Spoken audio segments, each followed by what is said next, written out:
Hi friends, எல்லாருக்கும் வணக்கம். நான் உங்கள் தமிழினி. இன்றைக்கி நம்ம வீடியோவில் ஈவினிங்க்கு ஈஸியான ஸ்நாக்ஸும் கூடவே நைட் டின்னரையும் பார்க்கலாம் வாங்க.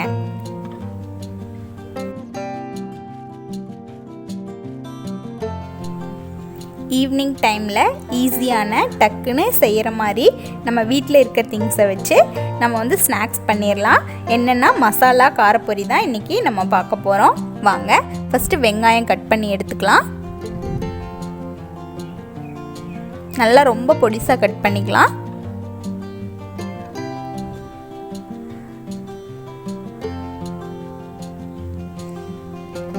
அடுத்ததாக பொரி எடுத்துட்டோம். 1 கப் பொரி எடுத்துருக்கோம். அதுக்கு நான் ஒரு பெரிய வெங்காயம் எடுத்திருக்கேன்.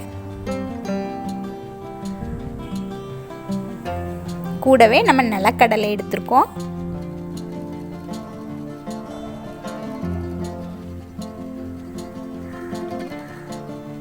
நம்ம வீட்டில் இருக்க திங்ஸ் எல்லாமே ஸ்நாக்ஸ் மாதிரி இருக்க மிக்சர், முறுக்கு அந்த மாதிரி இருக்கிற ஐட்டம் எல்லாமே எடுத்துக்கலாம். என்கிட்ட முறுக்கு இருந்தது, அதை எடுத்துருக்கேன். இது கூட தட்டு முறுக்கு போட்டோம்னா இன்னும் சூப்பராக இருக்கும்.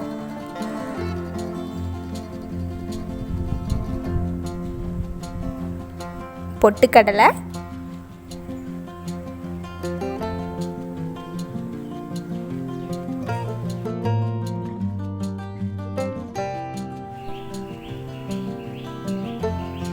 நிலக்கடலை பருப்பு இன்னும் அதிகமாக போட்டோம்னா சூப்பராக இருக்கும் பொரிக்கும்.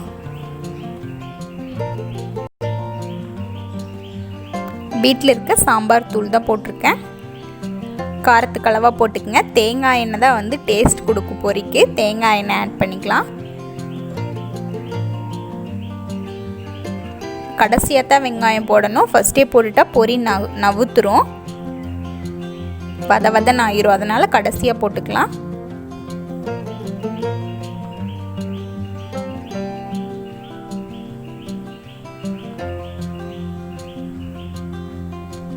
இப்போ நல்லா மிக்ஸ் பண்ணிடலாம். வெங்காயம் மட்டும் கடைசியாக போடுங்க. போட்டு வச்சுட்டு க்ளோஸ் பண்ணிவிட்டு ரொம்ப நேரம் கழிச்சுலாம் சாப்பிட முடியாது, வதன்னு ஆகிரும்.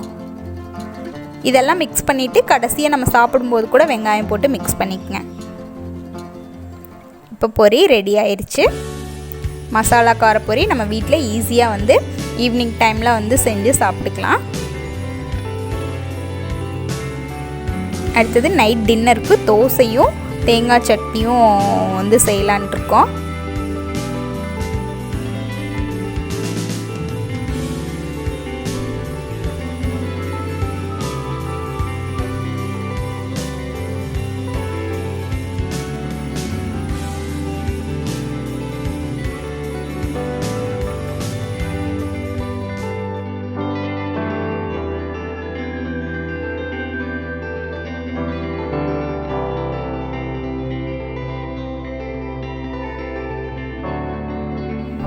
கிச்சன் க்ளீன் பண்ணி எடுத்தாச்சு. அடுத்ததாக நம்ம தேங்காய் சட்னிக்கு பொட்டுக்கடலை சேர்த்தாமல் இன்றைக்கி தேங்காய் சட்னி ஆட்ட போகிறோம். எப்படின்னு பார்க்கலாம் வாங்க.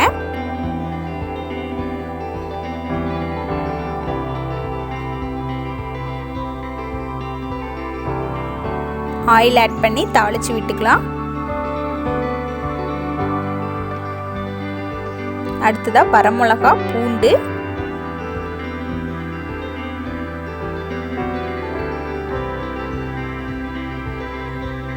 புளி, மாவு புளிச்சிருந்ததுன்னா நீங்கள் புளி ஆட் பண்ணிக்க வேண்டாம்.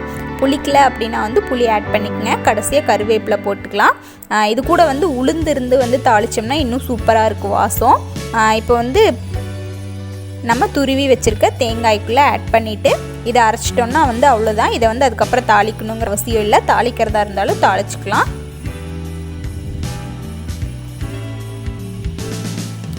இப்போ சட்னி ரெடி ஆயிடுச்சு. அடுத்ததாக தோசை ஊற்றிட்டோம்னா இன்றைக்கி நமக்கு நைட் டின்னர் ரெடி.